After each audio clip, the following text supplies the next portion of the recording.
बात, supreme court के अंदर सरकार की तरफ से जो अधिवक्ता प्रेजेंट हुए थे बीपीसीएल का अगुवाई करते हुए, वो तो सुप्रीम कोर्ट तक में कह दिए कि ये एक्सपेरिमेंटल फेज में है। सरकार को अपनी तरफ से अपनी सफाई देने आना पड़ा कि नहीं नहीं, एक्सपेरिमेंट नहीं है। ये तो भला हो इंटरनेट क्रांति का कि कैमरे की उस कटिंग को बाहर निकालकर लोग ले आए कि साहब देखिए क्या बोल रहे हैं अटॉर्नी जनरल, कि साहब ये तो एक्सपेरिमेंट चल रहा है। तो क्या गरीबों की गाड़ी, दुपहिया वाहन, देश का आम नागरिक सरकार के लिए चूहा है जिस पर प्रयोग चल रहे हैं? ये सारी बातें आज के सेशन में एक एक करके डिकोड होंगी। और सबसे बड़ा कारण डिकोड ये होगा कि जिन्हें आप ये समझ रहे हैं कि यही लोग जिम्मेदार हैं, असल में इसमें सब जिम्मेदार हैं। सबसे मतलब राजनेताओं में सत्ता पक्ष हो या विपक्ष, सबका कोई ना कोई इसमें कंसर्न जुड़ा है। असल में यह मामला बाहर कैसे आया, आज मैं आपको उसकी तह तक लेकर चलूंगा, क्योंकि कहानी केवल गडकरी जी तक सीमित नहीं है। यहां असल में बीजेपी और कांग्रेस की राजनीति छिपी है, और वो राजनीति बहुत कम लोग अभी तक डिकोड कर पाए हैं। इसलिए पेशेंस से वीडियो में बने रहिएगा, क्योंकि मैं आपको उस पॉइंट तक लेकर चलूंगा कैसे यह मामला फटा। अदरवाइज आप तक आता ही नहीं, इतनी हेडलाइन, इतना सोशल मीडिया कवरेज, इतनी ज्यादा चर्चाएं इस विषय पर आती ही नहीं। आ तो बहुत दिनों से यह रही थी कि E20 रोल आउट हो गया है, इससे लोगों को फायदा होगा, लेकिन शिकायतें लोग अपनी तरफ से लगातार दे रहे थे कि साहब इतना बता दो कि आपने इसको रोल आउट तो कर दिया, कौन सी गाड़ी पर टेस्ट किया था। E20 इथेनॉल का मिला हुआ पेट्रोल जब गाड़ी में डाला जा रहा है तो हमें कन्विंस करने के लिए इतना बता दो कि आपने इन कंपनीज की कारों पर या बाइक्स पर यह प्रयोग किया, वो सफल रहा। डेटा तो होगा, क्योंकि आपने बार बार अपनी तरफ से स्पष्टीकरण में यही कहा कि हमारे पास रिसर्च उपलब्ध हैं। एक एक्टिविस्ट के द्वारा, एक नागरिक के द्वारा आरटीआई डालकर जब यह जानकारी सरकार से मांगी गई कि कृपया हमें बताइए कि वो डेटा कहां है जहां पर आपने यह कहा कि हमने रिसर्च की है, रिसर्च का डेटा शो करिए, उस पर जवाब था कि यह गोपनीय है। ऐसी क्या चीज गोपनीय है जो आम लोगों से जुड़ी है, आप उसे बाहर क्यों नहीं रख देते? सुप्रीम कोर्ट ने जब जनता लेकर सुप्रीम कोर्ट में सितंबर 2025 में इस मामले को पहुंची, तो सुप्रीम कोर्ट ने आउटराइटली इस बात को सुनने से इनकार कर दिया। यह खबर उस समय की है जब इथेनॉल फ्री पेट्रोल की डिमांड करते हुए कुछ आम जनता के लोग पहुंच गए, आम जनता पहुंच गई और कही कि साहब हमारी पुरानी गाड़ियों में E20 दे रहे हो, हमारी गाड़ियां नहीं झेल पाएंगी, इथेनॉल को नहीं हैंडल कर पाएंगी, गाड़ियों के इंजन का कंपैटिबल होना जरूरी है। मल्टीपल टाइम इस देश में ऐसे एग्जांपल्स सुनने को मिले हैं जब हल्का सा पानी जाने पर गाड़ी में कोरोजन होने की शिकायतें रही हैं। गवर्नमेंट ने फिर भी अपनी तरफ से एक ही लाइन कही कि E20 फ्यूल से किसी भी प्रकार की परफॉर्मेंस और ड्यूरेबिलिटी पर कोई सवाल नहीं है, हमने इसकी कंप्लीट रिसर्च करा ली, रिसर्च का डेटा बस शो नहीं करेंगे, इतना ही है। ऐसा कहते हुए सरकार ने ना केवल E20 इथेनॉल को पूरे देश में लागू कर दिया, अब आगे की तैयारियां भी चल रही हैं। हद तो यह है कि सरकार अब 30% इथेनॉल की ट्राइंग में है। फ्लेक्स फ्यूल आ चुका है, यानी कि 85% इथेनॉल मिलाकर के गाड़ियों में फ्यूल डालकर बेचने की कवायद चल रही है। इस बीच में सोशल मीडिया पर कुछ भ्रामक खबरें भी आई जो कि सेंस से काफी परे थी, जिसमें पेट्रोल की टंकी के पास लगी हुई चींटियां दिखाई दी। इन भ्रामक खबरों का सरकार ने भी खंडन किया और यह बड़ा लॉजिकल भी था। बीइंग ए साइंस स्टूडेंट आप भी समझ सकते हैं कि इथेनॉल, या ये सिंपल से समझिए कि दारू की बोतल में चींटियां नहीं लगा करती। इथेनॉल अल्कोहल है और अल्कोहल को बनाने में फर्मेंटेशन नाम की प्रक्रिया इन्वॉल्व हुई है, यानी कि केवल गन्ने का जूस नहीं भरा गया है। हुआ कुछ यूं कि इथेनॉल को बनाने के लिए सरकार ने जो प्रक्रिया अपनाई वो फर्स्ट जनरेशन इथेनॉल बनाने की प्रक्रिया थी, जिसमें गन्ना, चुकंदर, बीट रूट, चावल, आलू, गेहूं, इन सब का इस्तेमाल करके इथेनॉल बनाया जा सकता है। इथेनॉल बनाने के लिए ग्लूकोज यानी कि शुगर को फर्मेंट करना होता है, जिससे इथेनॉल बनती है। लोगों को लगा कि चूंकि गन्ने का जूस है तो चींटियां लग सकती हैं, ऐसी तस्वीरें भी आई, लेकिन ये किसी भी तरह से सही नहीं थी। इनका पूरी तरह से खंडन हुआ। लेकिन इसी बीच में कुछ ऐसे सोशल मीडिया पर वीडियोस आए जिनमें पेट्रोल और इथेनॉल को इस प्रकार से सेपरेट होता हुआ दिखाया।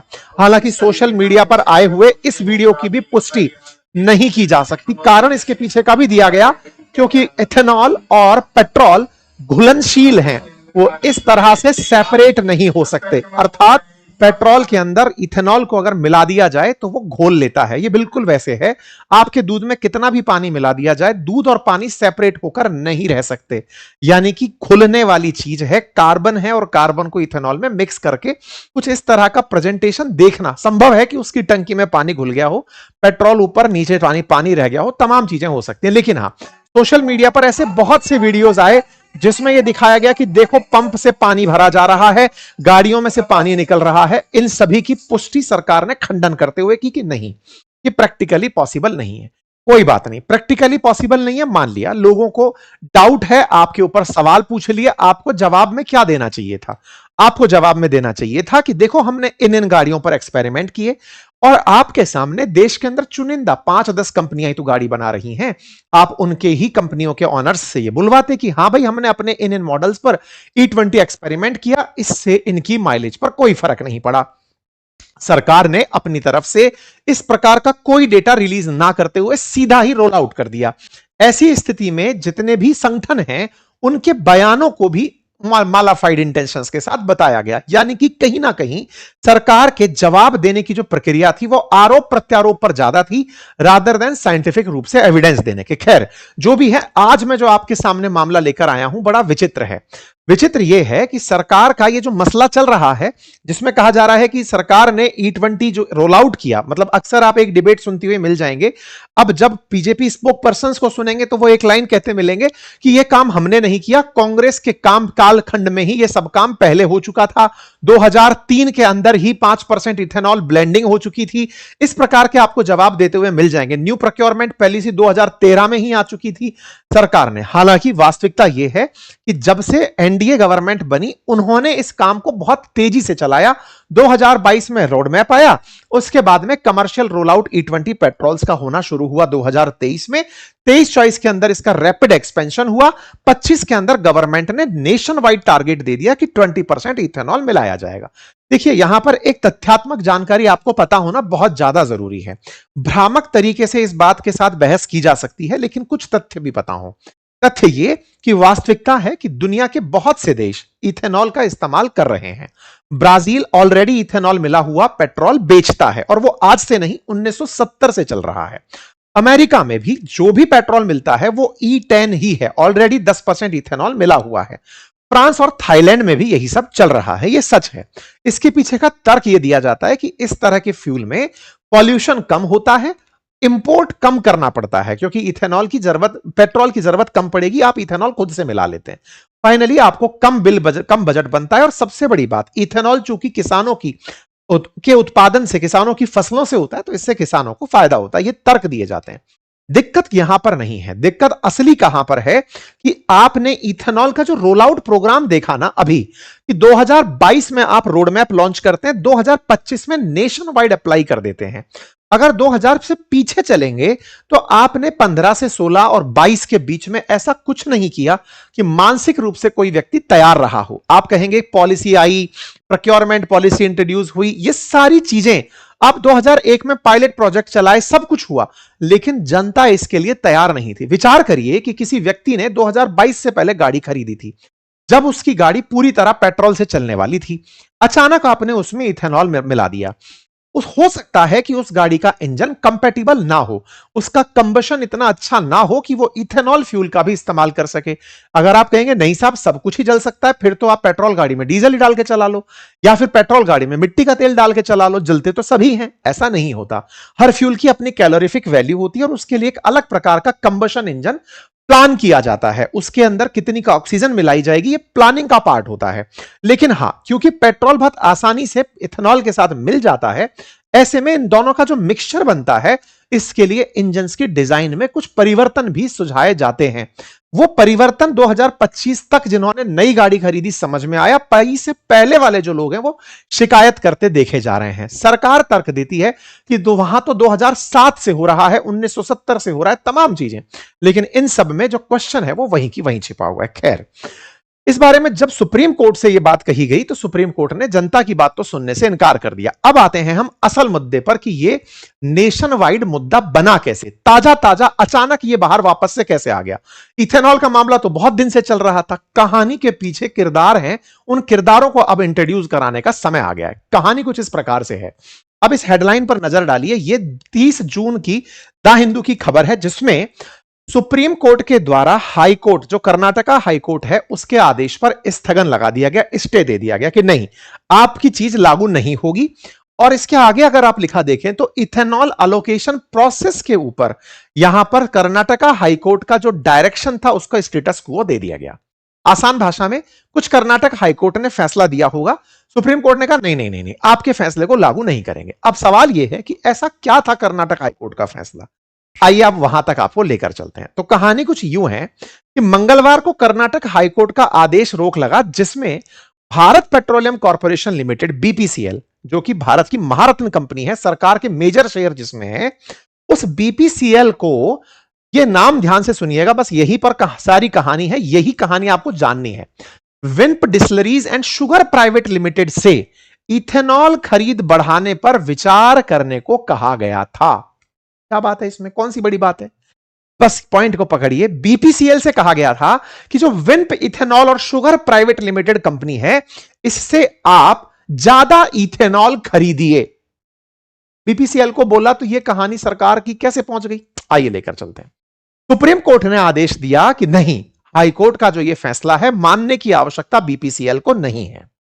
बीपीसीएल क्या कर रहा है, बीपीसीएल पेट्रोल खरीदता है और इथेनॉल भी खरीदता है और मिक्स करके पेट्रोल पंप्स पर बिकवाता है। बीपीसीएल को आदेश क्यों दिया गया, अब इसके पीछे की कहानी सुनिए। कहानी कुछ इस प्रकार से है कि जब आपने इथेनॉल मिलाना है तो इथेनॉल आएगा कहां से, कोई ना कोई तो शुगर मिल होगी जो इथेनॉल बनाकर आपको देगी। तो शुगर मिल थी एक कर्नाटक के अंदर, जिसका नाम था Vimp distilleries and sugar private limited. इसके लिए कर्नाटक हाईकोर्ट ने बीपीसीएल को यह कहा कि आप इस डिस्टिलरी से 9.9 लाख करोड़, ये 9.9 करोड़ लीटर इस प्लांट की उत्पादन क्षमता है इथेनॉल बनाने की, आप उससे 3.92 करोड़ लीटर ही इथेनॉल खरीद रहे हैं। आप इससे ज्यादा इथेनॉल क्यों नहीं खरीद लेते। एक मिनट, यह सवाल बिल्कुल वैसे है कि मेरे घर में बहुत सारा, ये ऐसे समझिए जैसे किसानों के केस में आपने सुना कि किसानों ने एमएसपी क्यों मांगा था, उनका कहना था सर गेहूं पैदा हो गया, हमें आप इतना कह दो कि इतने में तो हम खरीदेंगे ही खरीदेंगे, तुम जितना चाहो पैदा कर लो, हम खरीद लेंगे। भारत सरकार से यही तो मांग की थी। एक डिस्टिलरी है जिसने भारत सरकार की कंपनी बीपीसीएल से कहा कि मैं 9.5 लीटर और भी 10 करोड़ लीटर इथेनॉल बनाती हूं, आप मुझसे 4 करोड़ लीटर ही इथेनॉल खरीद रहे हैं, मुझसे ज्यादा क्यों नहीं खरीद लेते। सवाल है, आप कहेंगे यह क्या बात हुई, आपने अगर ज्यादा बना लिया तो जरूरी है कि ज्यादा खरीदा जाए। अब इसके पीछे की कहानी क्या है वो सुनिए।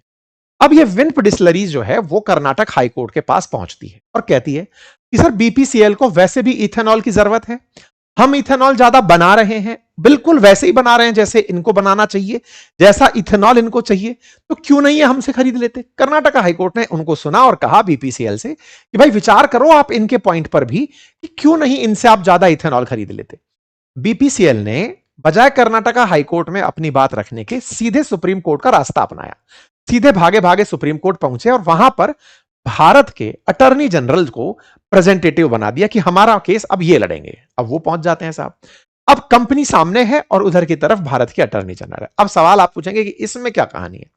अटॉर्नी जनरल यहां पर सुप्रीम कोर्ट के अंदर दलील देते हैं कि सर हम ऐसा नहीं कर सकते। क्यों नहीं कर सकते, बोले सर हमारे पास देश के अंदर 378 सप्लायर हैं जिनसे 1050 करोड़ इथेनॉल की आपूर्ति सुनिश्चित की गई है, जिनमें से 18 जून तक 680 करोड़ लीटर इथेनॉल की आपूर्ति हो चुकी। तो फिर सुप्रीम कोर्ट ने पूछा कि बीपीसीएल ने पहले कर्नाटका हाईकोर्ट की डिवीजन बेंच में अपील क्यों नहीं की। अटॉर्नी जनरल ने कहा कि सर चूंकि पूरे देश से ऐसी डिस्टिलरीज अब आवेदन कर रही हैं, तो फिर सारे मामले एक ही बार में सुप्रीम कोर्ट तक ले आए ताकि फिर और एक स्टेप ऊपर ना चले।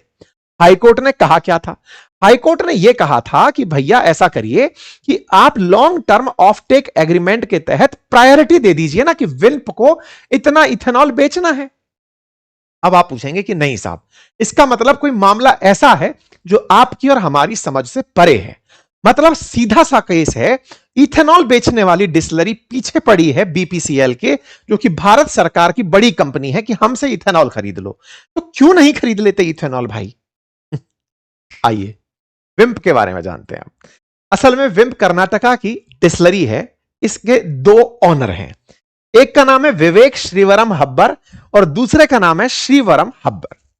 अब आप पूछेंगे इससे क्या मतलब है? ऑनर तो हर कंपनी के होते हैं। अब मतलब लगेगा आपको। मतलब यह है कि बीजेपी एमएलए शिवरम हब्बर सन ज्वाइन कांग्रेस। यह खबर 2024 की है। अब यह क्या कहानी है sir?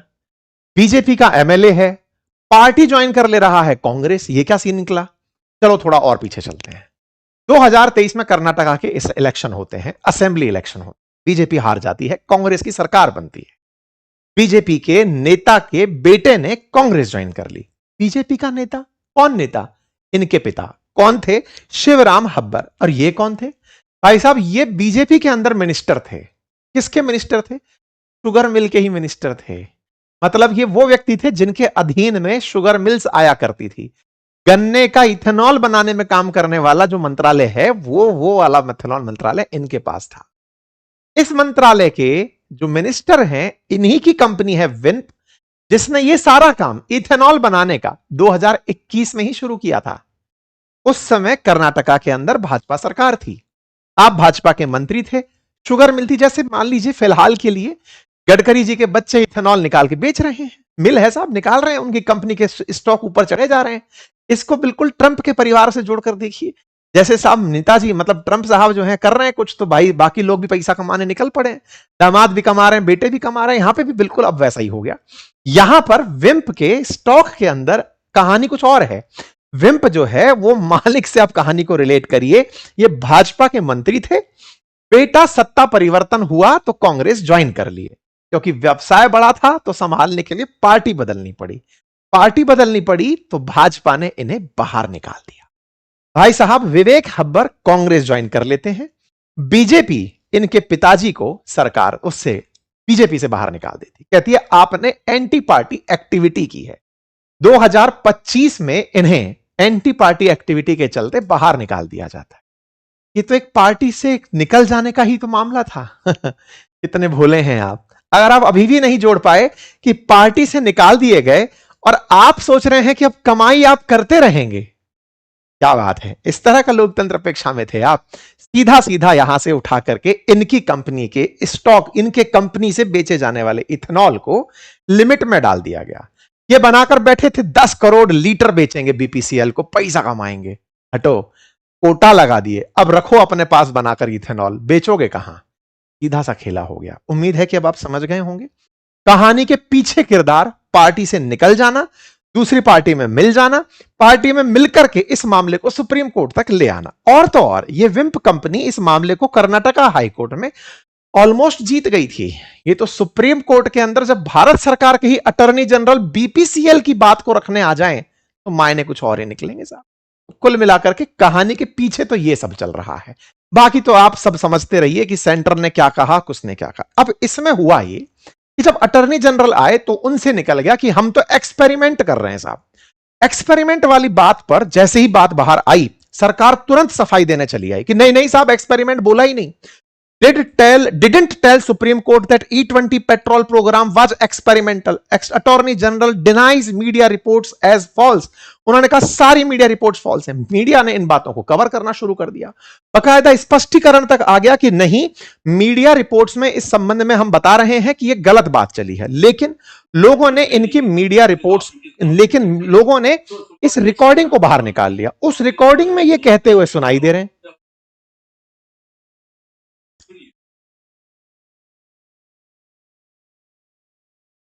ethanol petrol blending is something which is the government is now trying to experiment. So tomorrow year October onwards probably demand will go up.